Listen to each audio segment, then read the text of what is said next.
বিয়ের পূর্বে কোনো মেয়ের গায়ে হাত দিবি না ভাই আমার, খবরদার। বিয়ের পূর্বে কোনো মেয়ের সাথে কথা বলবি না, খবরদার। তোর যোগ্যতা নেই ওর সাথে কথা বলার। তুই কে রে?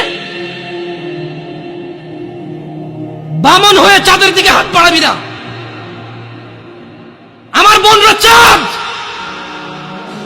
ওয়াল্লাহি যেদিন ইসলামী শাসন আসবে, যেদিন ইমাম মেহেদী আসবে, যেদিন ঈসা আলাইহিস সালাম আবার আসবে, ওনার বন্ধের উপর যারা হাত দেবে উনি হাত কেটে ফেলবে। তুই বামন হয়ে চাঁদের দিকে হাত বাড়াইস না। আমার বোনরা চাঁদ। ইসলাম মেয়েদেরকে চাঁদ বলেছে আর তোকে বামন বলেছে। বেটা তুই বেটা ছেঁড়া খাতায় শুয়ে লাখ টাকার স্বপ্ন দেখিস, বিয়ের আগে মেয়ের গায়ে হাত দিস? তোর সাহস কত? তোর সাহস কত?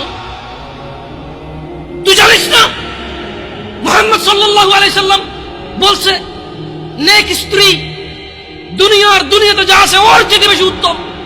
তুই কি করে ওর গায়ে হাত দিস বিয়ের আগে? তোর সেই যোগ্যতা আছে বল? তোকে আল্লাহ জাহান্নামে ফেলবে, তোকে আল্লাহ জ্বলন্ত আগুনে নিক্ষিপ্ত করবে, তোর শরীর পচবে, তোর শরীরের গন্ধে জাহান্নামীরা থাকতে পারবে না। তোকে আল্লাহ এত নিকৃষ্ট শাস্তি দেবে। কেন? কারণ তুই এত বড় জঘন্য কাজে লিপ্ত হয়েছিস।